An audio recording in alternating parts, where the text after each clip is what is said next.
Hey everybody, it's Roxbox90 with another how to build your EDH commander deck. This one's going to focus on discussing what each color in Magic brings to the table in EDH. Because each one, when you're choosing what colors you want to combine and what colors you want to run in your deck, assuming you're going to combine any and not run monocolored, then you kind of have to think about what each one will do for you. Unique abilities that they bring to the table. So, hopefully this will be a shorter video, so let's start with black. So what does black bring to the table for EDH? So in general what it does is it allows you to use your graveyard and your life total as resources. But in particular, it runs creature removal. It has card draw. It can allow you to tutor for pretty much anything, demonic tutor being the more obvious of the choices for it. It allows you to use recursion for your graveyard, such as Animate Dead, and bring things back from both your graveyard and your opponent's graveyard. It allows you to do disruption.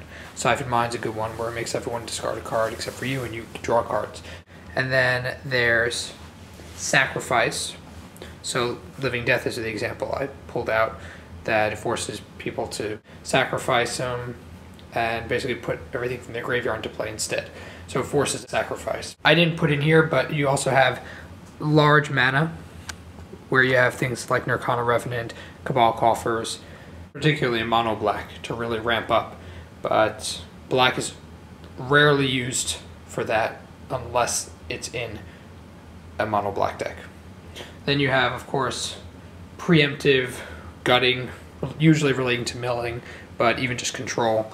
Cards like Sadistic Sacrament lets you search your opponent's deck and pull out cards and exile them in large numbers, so you got their most powerful stuff from their deck.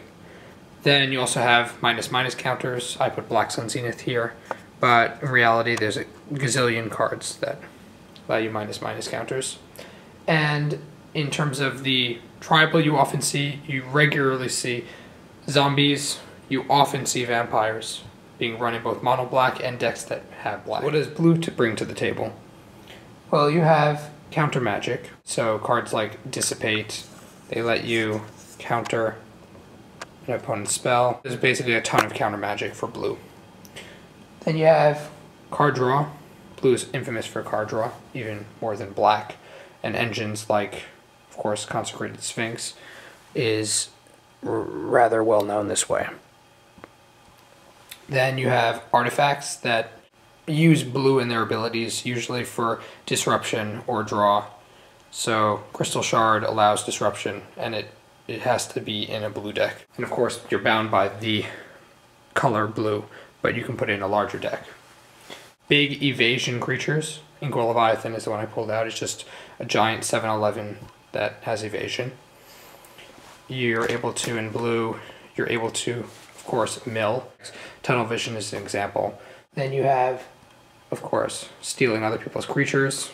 Blue loves doing that. Back to the first mind control.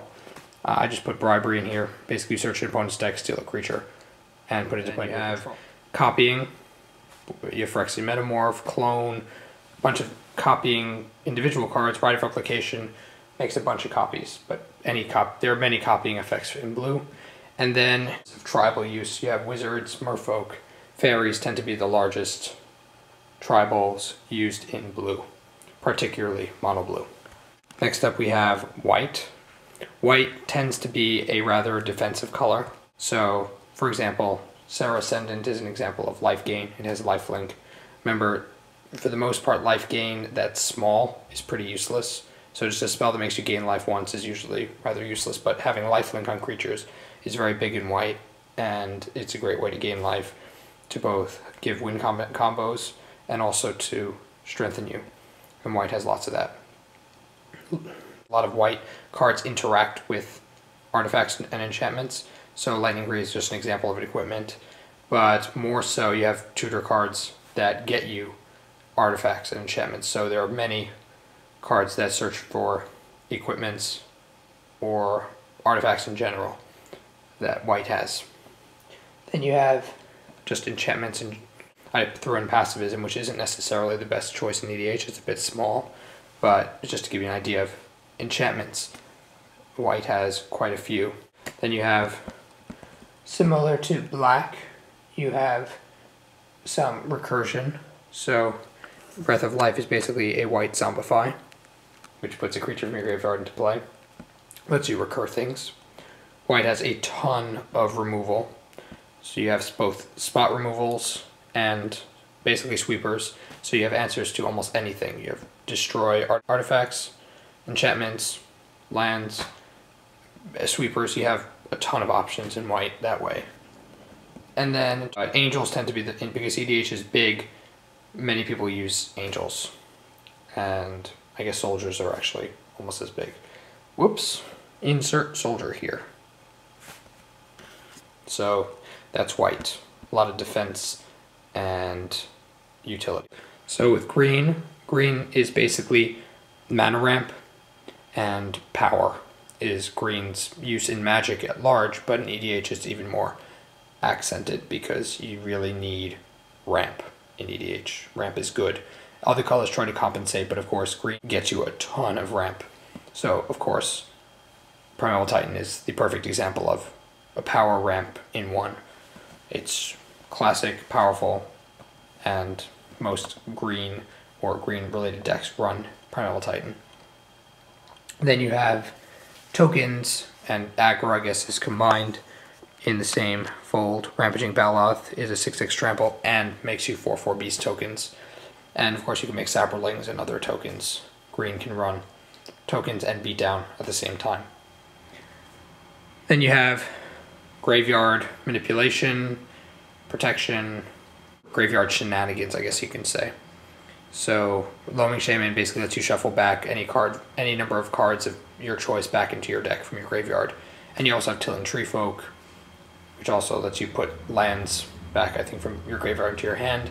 And there are cards like Regrowth and others that get you stuff back from your graveyard. So Loaming Shaman is an example of recurring creatures and non-creatures from your graveyard. Then you have non-creature destruction, although you do have cards like Beast Within. Acidic Slime is of course well known. It does basically all in one, but green has lots of ways to handle non-creatures. And then in terms of tribal, you tend to just run big beatdown creatures or elves. That's kind of the big deal in green in terms of tribal. And lastly, we have red. So you have in red tends to run aggro builds because that's what red does best. It's chaos. So you have land destruction and I guess artifact destruction in one. So red has a ton of that. Direct damage, red is probably the most popular color for direct damage. So Volt Charge is just an example, but in reality any burn spell. It's probably, Volt Charge is actually pretty small. But things like Blaze and Comet Storm and all sorts of, lots of direct powerhouse damage. That's red's really good at that. And in terms of tribal, you have goblins and dragons are the two big ones when you're running either mono red or multicolored with red. Though if you're going to run tribal, those are the two big ones. So that is kind of just an overview of colors and what they offer you. Of course, you can combine various colors and make your own decisions about how you want to run your colors in your deck, but in terms of just the overall concept of the colors, that is I think the general idea of each one. And feel free to subscribe up here if you want to continue watching MTG content. Playlist of the rest of the videos I've made so far up here. If you want to see the next video and it's up, you can check here. And if you want to see the previous videos and how it's been going in order, press here. Thanks for watching, and feel free to comment below and PM me if you have any questions. And of course, subscribe. Thank you.